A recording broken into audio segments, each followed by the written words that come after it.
Hai pemirsa, selamat pagi. Ya, apa kabar pemirsa TVR Parlemen? Kita berjumpa lagi dalam program TVR 09 bersama saya, Dadi Ramadan dan juga rekan saya. Saya Rini Reski, dalam 30 menit ke depan kami akan sajikan kepada Anda sejumlah berita nasional, khususnya dari sudut pandang DPR RI, sebagai referensi Anda dalam memahami dinamika politik, hukum, ekonomi, sosial, dan juga budaya di Indonesia. Dan pemirsa TVR Parlemen, inilah TVR 09 selengkapnya.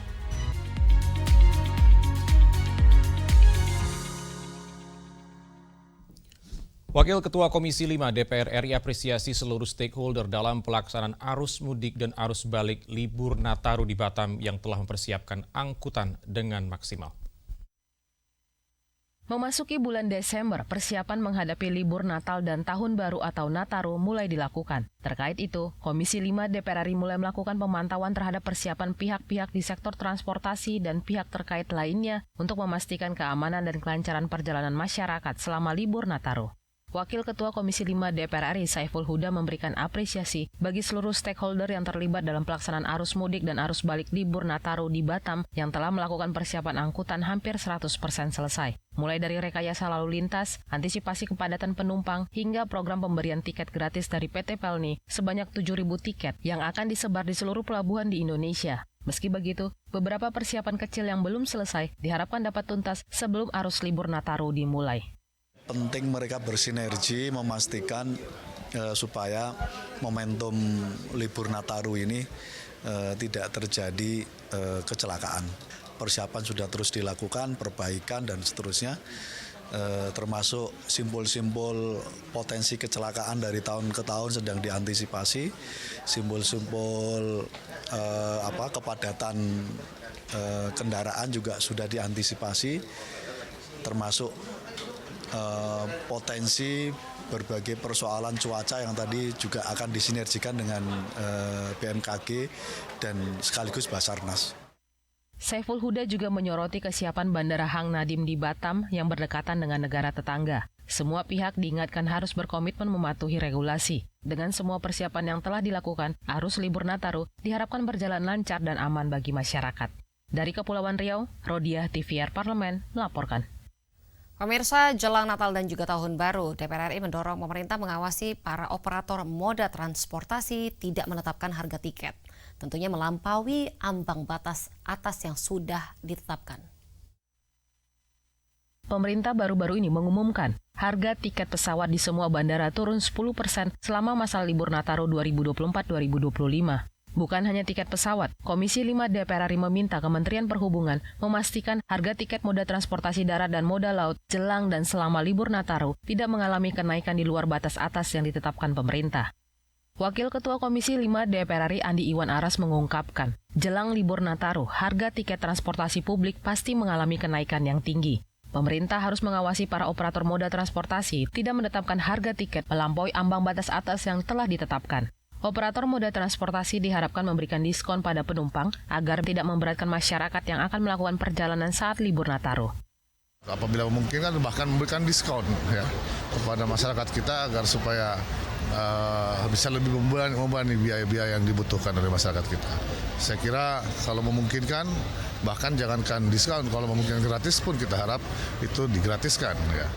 Sementara Hamka Baco menyoroti persoalan keterlambatan keberangkatan atau delay yang harus diantisipasi maskapai penerbangan dan pengelola bandara. Selain itu, Kementerian Perhubungan diminta memberikan subsidi pada maskapai penerbangan sehingga bisa menurunkan harga tiket pesawat. Karena salah satu komponen kos daripada harga tiket itu yang paling besar adalah aftur. Nah, kalau kita mau memang pemerintah menginginkan harga turun pada saat musim-musim tertentu begini, harusnya mendapat subsidi terhadap aftur kepada maskapai sehingga sudah bisa ditentukan harga tiketnya itu standar yang kemampuan rakyat itu seperti apa. Dari Sulawesi Selatan, Ridwan TVR Parlemen melaporkan. Pemirsa, pemerintah telah mencanangkan proyek strategis nasional Bali Maritime Tourism Hub yang akan mengintegrasikan sektor pariwisata, pelabuhan dan juga hiburan. Kami akan hadirkan informasi selengkapnya tentunya usai jeda. Jangan kemana-mana, tetaplah bersama kami di TVR 09.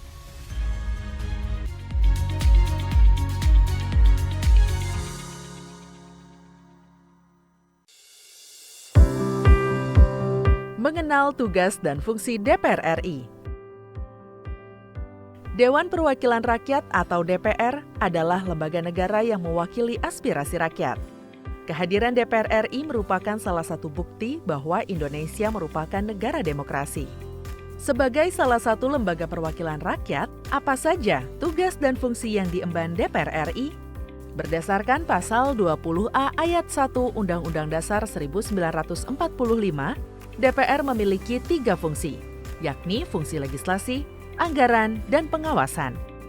Tugas dan wewenang DPR berbeda untuk setiap fungsinya. Yang pertama, fungsi legislasi. Menyusun program legislasi nasional atau prolegnas, menyusun dan membahas rancangan undang-undang, menerima rancangan undang-undang yang diajukan oleh DPD, membahas rancangan undang-undang yang diusulkan oleh Presiden ataupun DPD, menetapkan undang-undang bersama dengan Presiden, menyetujui atau tidak menyetujui peraturan pemerintah pengganti undang-undang yang diajukan oleh Presiden untuk ditetapkan menjadi undang-undang. Yang kedua, fungsi anggaran.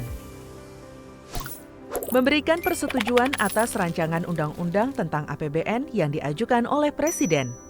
Memberikan persetujuan terhadap pemindah-tanganan aset negara maupun terhadap perjanjian yang berdampak luas bagi kehidupan rakyat yang terkait dengan beban keuangan negara.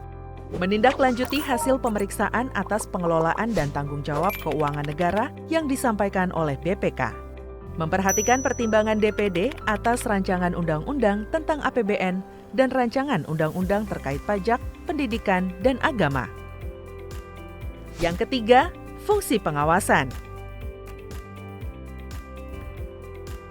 Fungsi pengawasan, DPR bertugas melakukan pengawasan terhadap pelaksanaan Undang-Undang APBN dan kebijakan pemerintah, serta membahas dan menindaklanjuti hasil pengawasan yang disampaikan oleh DPD.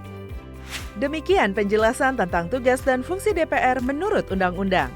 Informasi ini dipersembahkan oleh TV dan Radio Parlemen, Biro Pemberitaan Parlemen, dan Sekretariat Jenderal DPR RI.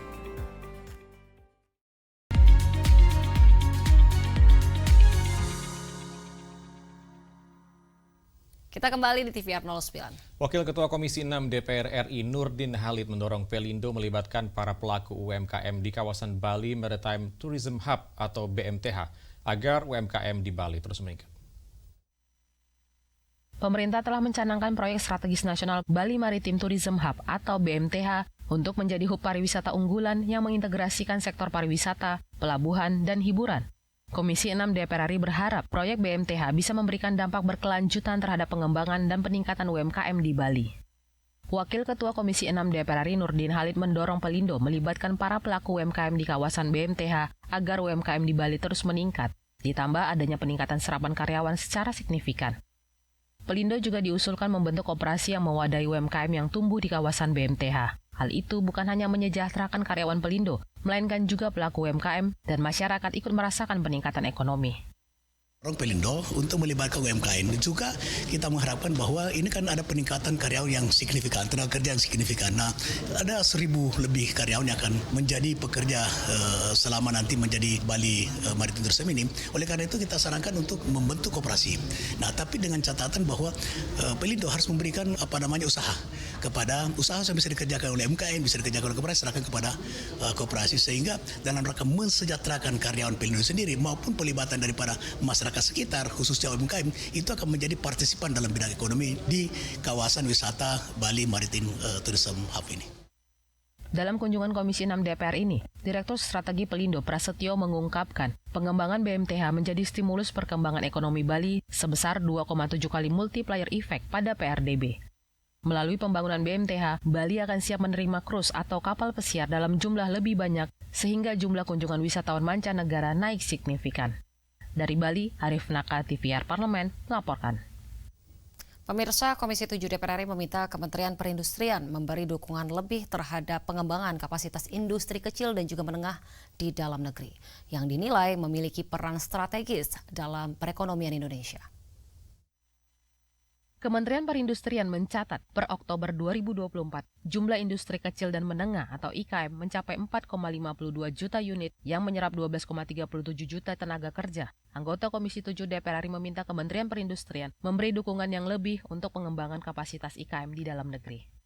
Muhammad Hatta menilai eksistensi IKM memiliki peran strategis dalam perekonomian Indonesia. Jika kapasitas dan kelas IKM dinaikkan, akan memberi dampak ekonomi yang lebih luas lagi karena menyerap tenaga kerja yang semakin banyak dan akan berdampak pada penerimaan pajak dalam negeri. Apalagi jika IKM konsisten memasarkan produknya melalui ekspor, akan menambah devisa negara. Kalau kita memang serius untuk IKM ini kita naikkan, ya otomatis pendanaan untuk mereka juga kita persiapkan. Gitu kan, nggak mungkin kalau mereka tidak ada pelatihan, tidak ada bantuan modal dan sebagainya, mereka bisa naik kelas kan nggak mungkin. Karena jumlahnya begitu besar gitu kan, kalau 50 juta aja, 50 juta IKM ini kita gerakkan 5%-nya aja itu udah 5 juta IKM. Kalau mereka bisa bergerak menjadi industri yang luar biasa gitu kan, itu luar biasa membantu untuk bangsa kita. Jadi kita berharap bersama dengan kementerian terkait, ya baik itu Kementerian Perindustrian maupun Kementerian UMKM, kita seriuslah untuk membahas masalah ini. Muhammad Hatta menambahkan, pemerintah perlu memperkuat peran IKM menghasilkan produk yang selama ini masih diimpor untuk mengurangi ketergantungan impor Indonesia. Untuk itu, Kemenperin harus memperbanyak pendampingan edukasi dan bantuan permodalan bagi IKM. Dari Kalimantan Selatan, Samsul Fadzri, TVR Parlemen, melaporkan. Wakil Ketua Banggar DPR RI Jazilul Fawaid sebut saat ini daya beli masyarakat sedang mengalami penurunan dan pemberlakuan kenaikan PPN menjadi 12% di tahun 2025 dikhawatirkan dapat menghambat laju pertumbuhan ekonomi Indonesia. Pemerintah sedang mengkaji ulang rencana pemberlakuan pajak pertambahan nilai atau PPN 12% per 1 Januari 2025. Badan Anggaran DPR RI mendukung niat tersebut karena momentumnya belum tepat. Wakil Ketua Banggar DPR RI Jazilul Fawaid mengatakan, saat ini daya beli masyarakat sedang mengalami penurunan. Jika kenaikan PPN menjadi 12% diberlakukan pada tahun 2025, dikhawatirkan akan menghambat laju pertumbuhan ekonomi Indonesia. Dalam kondisi seperti sekarang, pemerintah sebaiknya lebih berfokus pada peningkatan pertumbuhan ekonomi nasional tanpa memungut pajak yang memberatkan masyarakat. Pajak atau pendapatan negara ini banyak disuplai dari sektor konsumsi. Kalau masyarakat tidak mengkonsumsi, pajak nggak masuk juga. Karena PPN-nya naik, dia tidak menurun daya belinya, terus tidak terjadi daya beli yang kuat, pasar sepi. Pasar sepi, pajak juga akan sepi juga. Oleh sebab itu harus dihitung, dikaji secara cermat. Mungkin ada alternatif atau cara-cara lain yang kemudian bisa menggerakkan pertumbuhan ekonomi tanpa mengganggu daya beli masyarakat. Senada dengan itu, Riko Sia menilai, jika angka tersebut dikenakan pada masyarakat golongan ekonomi menengah ke bawah, akan membuat golongan tersebut semakin terpuruk. Pekerja-pekerja, para pengusaha-pengusaha di tingkat bawah, itu masih baru recovery mereka. Semua tahu bahwa negara kita memang memiliki pinjaman yang cukup besar yang tiap tahun harus dikembalikan. Kalau dari sektor tadi mereka yang punya lebih itu sah-sah saja. Tapi kalau diberlakukan kepada mereka yang di menengah ke bawah, waduh sangat berat, sebaiknya ditunda dulu. Dari Kalimantan Barat, Alfat Rizky, TVR Parlemen, melaporkan. Pemirsa, DPR RI menyoroti tantangan besar yang dihadapi industri pertahanan, terutama terkait tingginya biaya investasi. Dan Kementerian Luar Negeri diminta berperan aktif membantu memperluas pasar produk pertahanan Indonesia, terutama di negara-negara yang membutuhkan solusi keamanan dan juga pertahanan. Informasi selengkapnya akan kami hadirkan sesaat lagi, tetaplah di TVR 09.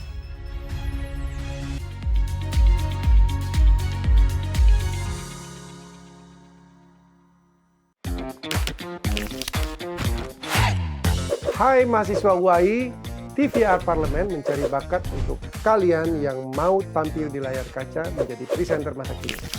Sebagai presenter TVR, kamu akan berperan dalam menyampaikan informasi penting tentang keparlemenan, serta menjadi keterwakilan suara bagi masyarakat. Bergabunglah bersama kami di TVR Parlemen dan menjadi bagian dari Referensi Indonesia. Apakah kalian teman-teman mahasiswa yang kita cari? Ayo daftarkan diri kalian dan sampai bertemu di UAI.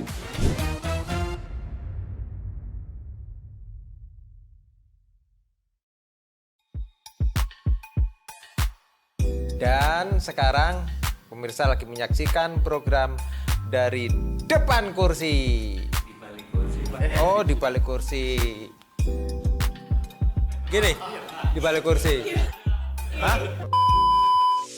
Aduh, luar biasa. Bapak ibu saya bisa nyekolahkan saya dan saya lulus Akmil, Mbak. Tahun 91 saya lulus, kemudian 94 saya diwisuda di Istana. Diwisuda di Istana dulu. Akmil diwisuda di Istana, Mbak. Sampean enggak toh? Enggak, ya sampean dulu Akmil. Saya dulu sabar sono. Wah, ini nyalon aja nih, nyalon bener saya, Mbak. Masya Allah, nyalon bener. Habis itu pilih saya. Jadi bupati, bener. Habis itu kan tokonya tak tinggal, Mbak. Ya alhamdulillah, bangkrut. Dan saya meyakini bahwa salah satunya adalah doa seorang ibu.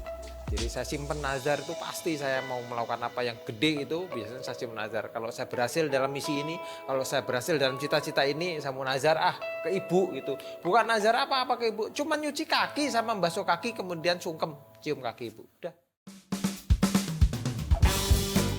Oke, Bapak pilih bersepeda atau naik gunung? Naik gunung. Kenapa? Fresh. Selain itu? Oh, bisa lihat bawah. Oke, Bapak. Terakhir, turun ke dapil atau panggilan fraksi? Dapil dong, Mbak.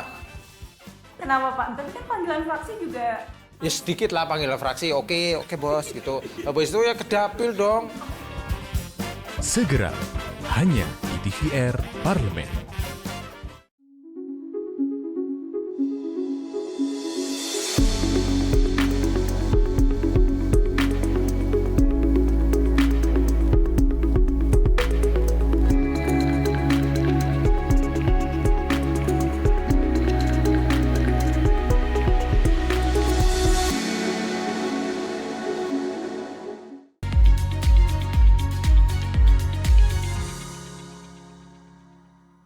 Kembali di TVR 09. Sektor industri pertahanan dalam negeri khususnya yang melibatkan sektor swasta dapat berperan besar dalam mendukung kekuatan pertahanan Indonesia. Pentingnya dukungan lebih lanjut dari pemerintah tentunya baik dalam hal regulasi, kebijakan maupun pengaturan pasar untuk memastikan industri pertahanan dalam negeri dapat berkembang dengan baik. Dan kita simak informasi mendalam yang telah dirangkum oleh tim redaksi TVR Parlemen dalam segmen editorial Parlemen.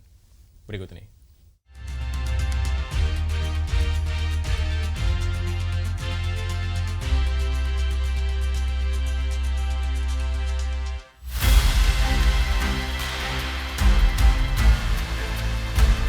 Dalam beberapa tahun terakhir, industri pertahanan dalam negeri telah mengalami perkembangan yang signifikan dengan adanya dukungan dari DPR dan pemerintah.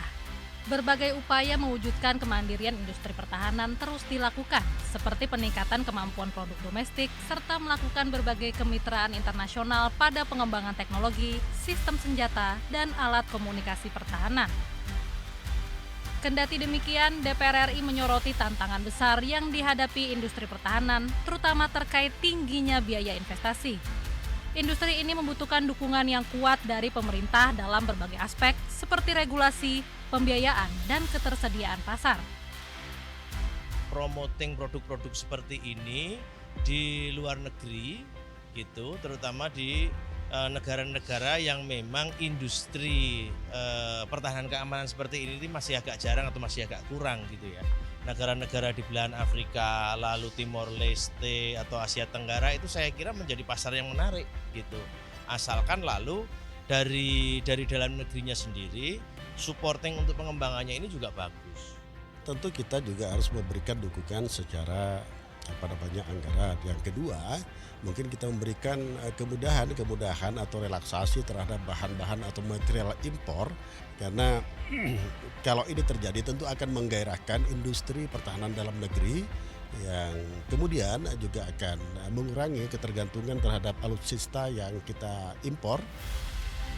DPR RI juga terus mendalami lebih jauh pengembangan dan inovasi kendaraan taktis nasional serta peningkatan kemandirian alutsista melalui optimalisasi produksi, serta memastikan bahwa sektor industri pertahanan dalam negeri, khususnya yang melibatkan sektor swasta, dapat berperan besar dalam mendukung kekuatan pertahanan Indonesia. Berhasil mendevelop melakukan riset dan juga memproduksi peralatan-peralatan yang berkelas dunia, diakuin oleh negara-negara asing, negara-negara barat sekali bahkan juga, dan telah menjalin kerjasama untuk melakukan pembangunan, untuk melakukan development, dan juga untuk melakukan penjualan ke sejumlah negara-negara asing.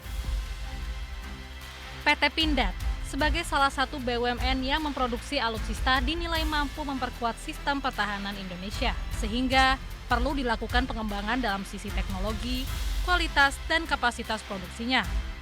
Untuk itu DPR berkomitmen terus mendukung percepatan kemandirian dan modernisasi alutsista TNI melalui perusahaan pertahanan baik BUMN maupun swasta yang ada di tanah air. Ya dorong saja semua produk-produk yang diperlukan oleh TNI kita berasal dari produk dalam negeri, diantaranya Pindad, ada Dahana dan lain-lainnya yang sejenis.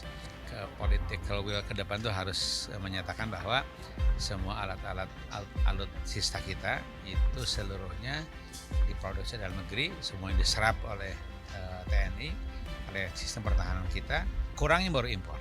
Karena itu manakala kita berkeinginan untuk semakin menambah produktivitas Pindad, termasuk semakin menambah banyaknya alutsista yang disediakan oleh produksi dalam negeri, dan kemudian sisanya baru kita impor, maka mau tidak mau kita harus menguatkan produksi kita. Kalau melihat dari pengembangan dari Pindad ini tentu harus mendapatkan dukungan semua pihak. Kita juga bisa melihat bagaimana modernisasi senjata di Pindad. Kita juga dapat melihat bagaimana modernisasi terhadap kendaraan-kendaraan taktis.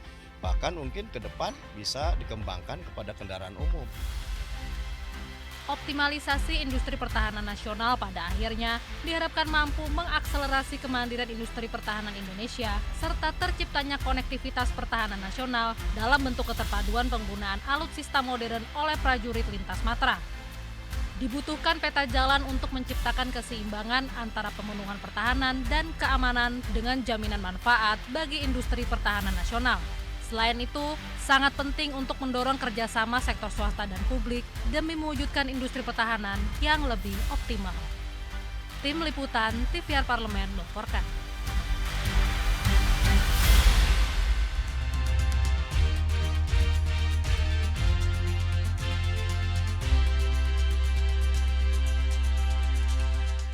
Kalau kita berkunjung ke daerah Sulawesi, pemirsa tentunya jangan lupa mampir ke Gorontalo yang merupakan salah satu dari 3 tempat di Indonesia yang memiliki wisata unik, yaitu wisata hiu paus, yang mampu menjadi daya tarik bagi para wisatawan lokal maupun mancanegara. Dan tempatnya terletak di Desa Butu Barani, Kecamatan Kabile Bonoi, Kabupaten Bone Bolango. Satwa unik ini dapat kita lihat hanya dengan jarak 100 meter dari bibir pantai. Seperti apa wisata satwa unik ini? Jangan kemana-mana, tetaplah bersama kami di TVR Parlemen.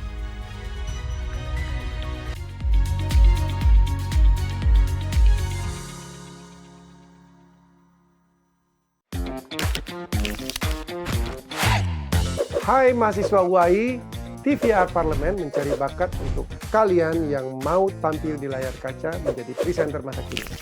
Sebagai presenter TVR, kamu akan berperan dalam menyampaikan informasi penting tentang keparlemenan, serta menjadi keterwakilan suara bagi masyarakat. Bergabunglah bersama kami di TVR Parlemen dan menjadi bagian dari Referensi Indonesia. Apakah kalian teman-teman mahasiswa yang kita cari? Ayo daftarkan diri kalian dan sampai bertemu di UAI.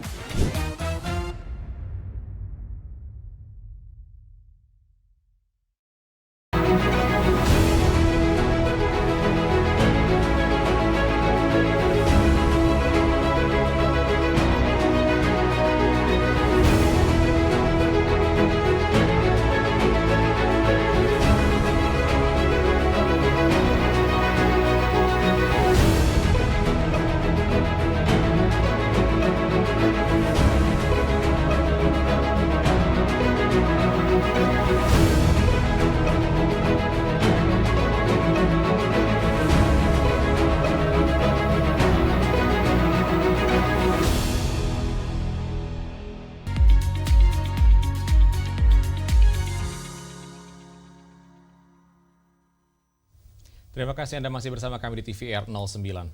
Pemirsa, memiliki periode kemunculan hanya pada waktu dan juga perairan tertentu. Tentunya wisata hiu paus sudah ditetapkan oleh Dinas Pariwisata Gorontalo sebagai kawasan dilindungi yang tertuang dalam peraturan daerah rencana zonasi wilayah pesisir dan juga pulau-pulau kecil, pemirsa. Tentunya terkenal sebagai hewan yang jinak dan juga ramah terhadap manusia, satwa unik ini kerap menyajikan beberapa atraksi yang dapat dinikmati oleh para wisatawan.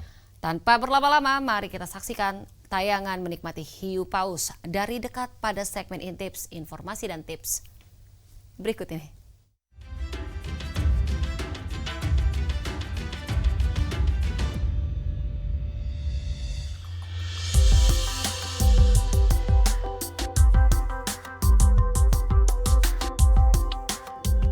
Halo pemirsa setia TVR Parlemen. Kita tentu sudah sama-sama tahu ya, negara kita Indonesia tidak pernah kehabisan destinasi wisata, termasuk wisata lautnya. Pemirsa sudah tahu belum? Ternyata ada loh destinasi wisata untuk menikmati hiu paus dari dekat.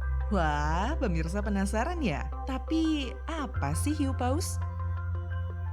Pemirsa, hiu paus adalah salah satu jenis hiu yang memiliki tubuh paling besar dibandingkan jenis hiu lainnya. Hiu paus juga merupakan ikan terbesar di dunia loh. Hewan yang memiliki nama Latin Rhicodontaipus ini dikenal juga dengan hiu tutul. Nama itu diambil dari totol serta garis putih di sekujur tubuhnya. Pemirsa penasaran bisa bertemu dengan hiu paus ini di mana? Yap, pemirsa bisa melihat spesies ikan terbesar ini di dekat pantai, di Desa Botubarani, Kecamatan Kabila Bone, Kabupaten Bone Bolango, Provinsi Gorontalo. Desa Botubarani berjarak tempuh sekitar 30 menit berkendara dari ibu kota Provinsi Gorontalo. Sepanjang perjalanan, pemirsa akan disajikan dengan pemandangan alam yang luar biasa dari Gorontalo, berupa laut dan juga bukit tebing.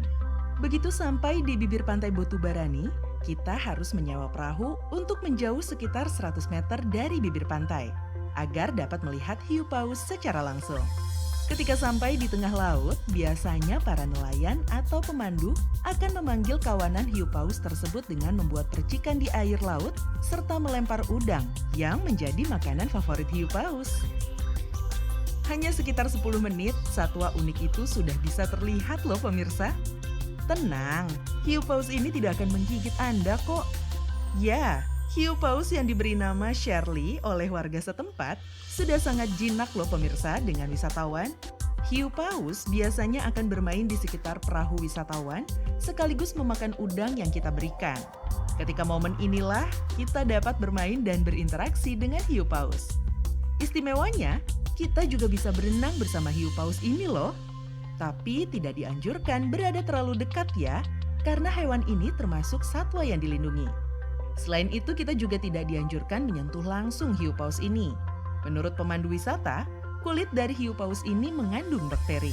Bagi pemirsa yang berenang bersama hiu paus juga punya kesempatan untuk difoto bersama loh. Tenang aja, dari pihak pengelola wisata siap sedia untuk mengambil gambar dari dalam laut. Oh iya pemirsa, pemerintah sudah menetapkan destinasi wisata hiu paus sebagai kawasan yang dilindungi. Hal itu tertuang dalam peraturan daerah rencana zonasi wilayah pesisir dan pulau-pulau kecil. Jadi ada beberapa ketentuan yang ditetapkan ketika kita berinteraksi bersama hiu paus. Seperti dilarang memotret dengan flash dan menjaga jarak aman sekitar 3-4 meter dari hiu paus. Pemirsa TVR Parlemen, selain menjadi destinasi wisata, ternyata wisata hiu paus di Botubarani Gorontalo ini banyak didatangi oleh para peneliti lokal hingga mancanegara. Menurut para peneliti, hiu paus di sini sangat bersahabat pemirsa, jadi mudah untuk menelitinya. Nah, bagi pemirsa yang tertarik melihat langsung hiu paus ini dari dekat, disarankan untuk datang di waktu terbaik, yakni bulan Mei dan Juni ya. Pada bulan itu, kawasan hiu paus lebih sering menampakkan diri. So, dicatat ya pemirsa. Untuk biayanya sendiri, tiap wisatawan dapat membayar sekitar Rp100.000 untuk biaya sewa kapal dan Rp20.000 untuk biaya makanan hiu paus per kantong plastik. Wisatawan juga dapat menyewa peralatan menyelam ataupun kamera supaya bisa lebih puas bermain bersama hiu paus. Menarik banget ya. Yuk dimasukkan ke wishlist kamu buat main-main bersama Hiu Paus di Gorontalo.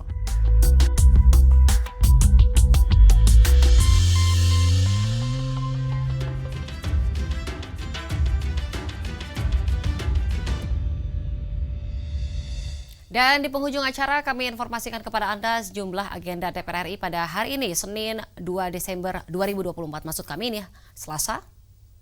Yang dimana pada pukul 10 waktu Indonesia Barat, pemirsa, Banggar DPR RI mengadakan rapat kerja dengan Menteri Negara Koordinator Bidang Perekonomian Republik Indonesia, Menteri Negara Koordinator Bidang Politik dan Keamanan Republik Indonesia, Menteri Negara Koordinator Bidang Hukum, HAM, Imigrasi dan Permasyarakatan Republik Indonesia, Menteri Negara Koordinator Bidang Infrastruktur dan Pembangunan Kewilayahan RI, Menteri Negara Koordinator Bidang Pangan Republik Indonesia, Menteri Negara Koordinator Bidang Pembangunan Manusia dan Kebudayaan Republik Indonesia, serta Menteri Negara Koordinator Bidang Pemberdayaan Masyarakat Republik Indonesia. Sedangkan pada pukul 13 waktu Indonesia Barat, Komisi 12 DPR RI mengadakan rapat dengar pendapat dengan Direktur Utama PT PLN Persero dengan menghadirkan seluruh subholding. Dan sejumlah agenda serta program DPR RI lainnya masih dapat Anda saksikan secara langsung di TVR Parlemen melalui kanal utama, kanal komisi, dan kanal alat kelengkapan dewan lainnya yang dapat Anda akses di tvrparlemen.dpr.go.id. Dan pemirsa TVR Parlemen, demikian TVR 09 edisi pagi ini. Segenap kru TVR Parlemen yang bertugas mengucapkan terima kasih telah menyaksikan TVR 09. Saya Rini Reski dan juga rekan saya. Jadi nama dan sampai jumpa di TVR 09 selanjutnya. TVR Parlemen, referensi Indonesia.